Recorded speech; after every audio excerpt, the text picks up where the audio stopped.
Welcome to our session today. I am your instructor, CPA Ringo Frederick, and in our today's class is a continuation of what we started earlier on.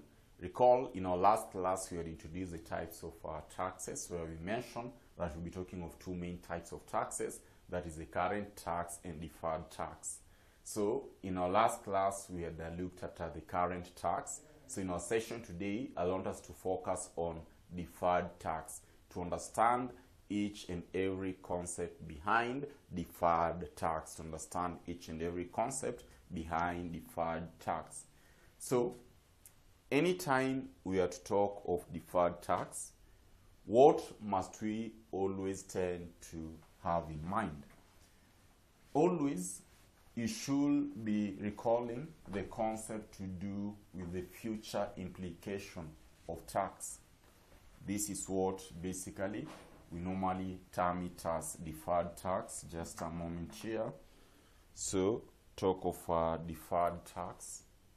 Deferred tax. Talk about deferred tax.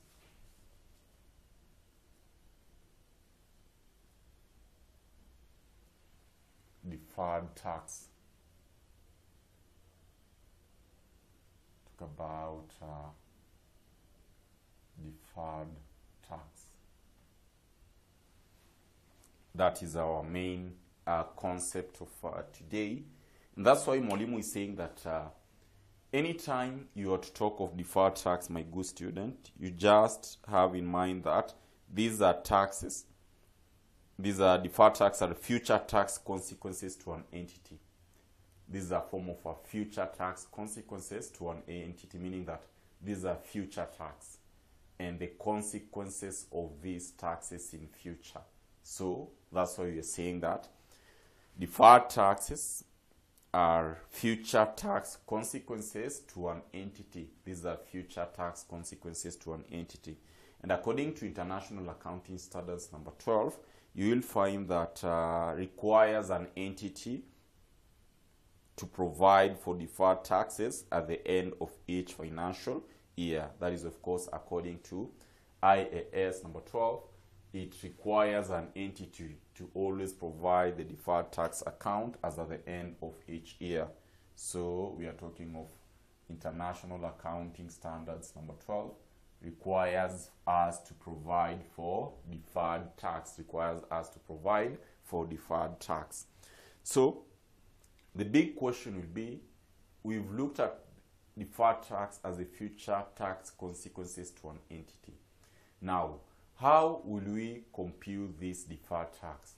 To compute this deferred tax, basically we normally tend to talk of two main methods, which will include the following. We normally tend to talk of methods of determining deferred tax. Number one method, we normally tend to talk about income statement liability method. So talk about income statement liability method, though not commonly used. And number two, we normally tend to talk about balance sheet liability method. Balance sheet liability method. So basically these are the two main methods that we normally tend to use while we want to determine our deferred tax. The determination of our deferred tax, basically our main area, or rather methods that we normally tend to focus on, these are the two main areas, or rather methods: income statement liability method and balance sheet liability method. So to do that, I want us to dissect the first method and see what it entails, and therefore we are going to dissect our income tax liability method. Income tax liability method. I want us to dissect the income tax liability method and see what it entails. So my good students, anytime you have to talk of income tax liability method, you'll find that again this is further classified into three. Where these three classification will be talking of aspect to do with nil provision. Talk of number one, nil provision nil provision, nil provision, nil provision. Number 2, we'll be talking of the aspect to do with the full provision. And number 3, we'll be talking of the aspect to do with partial provision, partial provision, partial provision. So these are the 3 main methods that you normally tend to consider anytime we are handling the concept of income statement, liability method, income statement, liability method, income statement, liability method, income statement, liability method. So these are the 3 main. So we are talking of this is income statement, liability method. Income statement, no tax, correct that, income statement, liability method. So we are talking of nil provision, full provision, and partial provision, the methods that you normally tend to consider. So by doing that, let us explain what nil provision is, what full provision is, and what partial provision is. So the concept is we want to look at the future tax consequences of an entity. And by doing that today, it means that we are purely estimating. We are purely creating provision for the same. So nil provision, basically, we are saying that for nil provision, you'll find that under this approach, no provision is made to deferred tax. No provision is made for deferred tax. Under this method, no provision is made for deferred tax. No provision is made for deferred tax. That is to say, provision is only made for current tax. Remember, we had talked of the current tax earlier on, right? So you're saying for nil provision, you are not making any provision for deferred tax, but the provision that you are making, we are making for what? For the current tax, for the current tax. That is nil provision. What about full provision, my good students? Anytime you have to talk of full provision, you'll find that at this point, we are making provision for both deferred tax and what? And the current tax. And this is the most recommended method according to International Accounting Standards number 12 that you should always be adopting, using full provision method, where we are saying at this point, we are providing provision for both deferred and current tax, for both deferred and current tax. That is a full provision. Then talk about the partial provision. You'll find that on our partial provision, we will provide provision for deferred tax only and not current tax. You're going to provide provision for deferred tax only and not the current tax. So these are the 3 types of provision that you must always tend to have at the back of your mind anytime you have to talk of what? The aspect of income statement liability method. That is nil provision, where in this case you are saying we are only providing provision for current tax. Full provision, we are saying that we are providing provision for both deferred and current tax, whereas for partial provision, we are saying that we are providing provision for only deferred tax, for only deferred tax. Now, the moment you're able to understand that concept and the definition of the same, that should take us to our second method, which is a commonly referred, or rather which is a commonly used. This time we are talking about the balance sheet liability method. Balance sheet, liability method, balance sheet liability method. Balance sheet liability method is our number 2 method that I want us to dissect. Balance sheet liability method is number 2 method that I wish us to dissect. So, my good students, anytime we are talking about aspect to do with balance sheet liability method, what must we always tend to grasp and understand? Mainly, this method views deferred tax to arise from the temporary difference. At this point, you'll find that we are going to view this method whereby it views deferred tax arising from what? From the temporary differences. It's going to view the deferred tax to arise from the temporary differences. And the beauty part of it is that Mwalimu had already talked about the temporary differences when we were looking at the main two, the temporary differences and what? And the permanent differences. So we are saying that using this method, we are going to view this deferred tax to arise from the temporary differences. And it is the method recommended by International Accounting Standard number 12 for computing deferred tax. For computing deferred tax. So one of the main elements, we are saying that, even before we go there, for us to determine this deferred tax, therefore, for us to determine the deferred tax, this is what we are going to consider. We are going to take our deferred tax to be the aspect of the temporary differences times the tax rate. Because we are saying that this deferred tax will arise from what? From the temporary differences. So we are saying that deferred tax will be taken as our temporary difference,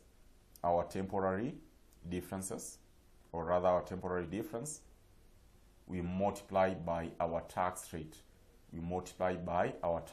That is using the balance sheet liability method. And this is where you'll find that our deferred tax will arise by taking our temporary differences, we multiply by our tax rate. And the good thing here, Mwalimu had mentioned, Mwalimu had talked about the temporary differences earlier on. Remember when we introduced, we say that for us to determine our temporary differences,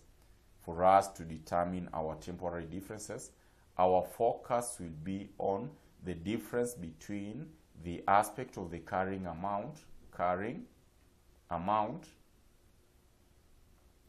we less our tax base. This is what will give us our temporary difference.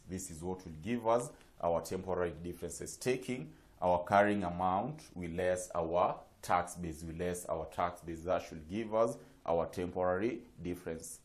Now, another key element to consider will be anytime you are to talk of the carrying amount, basically, my good students, what should click at the back of our mind? Talking of the carrying amount. Basically, we are looking at the difference between, this is basically for carrying amount. Let me squeeze it here, kidogo. So, carrying amount, if we were to talk of our carrying amount, basically, we are looking at the difference between it is the same as net book value, where we are talking of the difference between our cost minus our accumulated depreciation.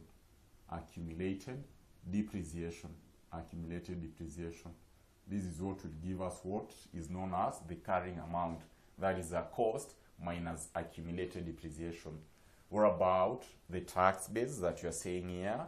Tax base, you'll find that also known as the written down value, WDV. Tax base, you are going to determine our tax base by taking our cost minus capital allowances.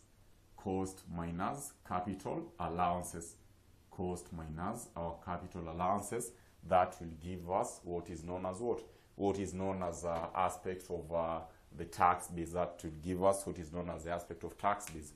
And therefore, for us to determine these temporary differences, basically remember we talked of two types. That is, of course, temporary difference and permanent difference. And we mentioned that at this point, temporary difference basically will occur when one item is considered in determining one accounting profit and ignored in the other form, and ignored in the other area. So that's why we are saying that for us to determine this temporary difference, we are talking of the difference between the carrying amount and the tax base. And we've clearly stated that for us to determine our carrying amount, we are talking of our cost minus accumulated depreciation. And for us to determine our tax base, we are talking of cost minus our capital allowance. That will be very key for us to understand and have it at the back of our mind, which we'll find that it will ease in our work to understand this concept very clearly. Now, the next question will be, what are the types of temporary differences that you normally tend to talk about? So that should take us to types of temporary differences. Types of temporary differences. Types of temporary differences. Types of temporary differences. For types of temporary differences, basically, my good student, you should understand that we normally tend to talk of two main types. These will include the following. These will include the aspect known as taxable temporary differences. So talk about aspect number one, taxable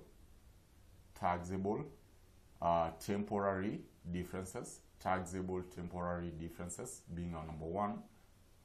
And number two, we will be talking of deductible. We'll be talking of deductible temporary differences. Deductible temporary differences. Deductible temporary differences. These are the two types of temporary differences that we will be talking about. So by doing so, let us start by understanding the first one. That is, of course, the taxable temporary differences. Anytime you are to talk of the taxable temporary difference, you'll find that it arises when the carrying amount, this is a TTD, taxable temporary differences.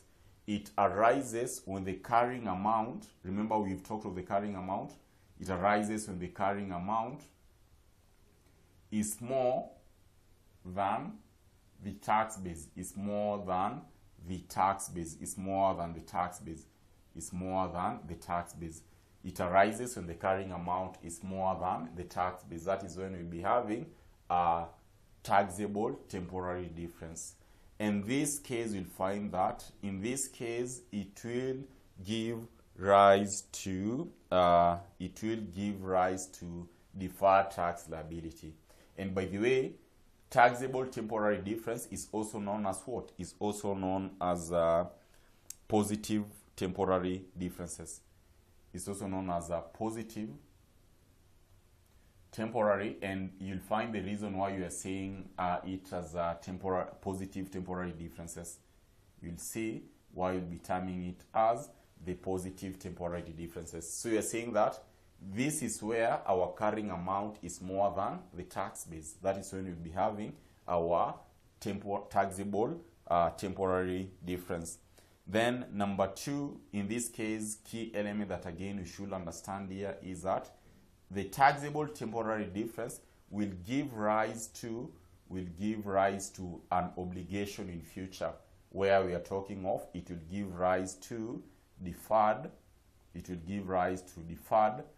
tax liability. It will give rise to deferred tax liability. It will give rise to deferred tax liability, meaning that it will give rise to an obligation in future. It will give rise to an obligation in future. It will give rise to an obligation in future. So that is one element that we should be able to understand when it comes to TTD, taxable temporary difference. What about the second one? DTD, deductible temporary difference. You'll find that this is the opposite with what?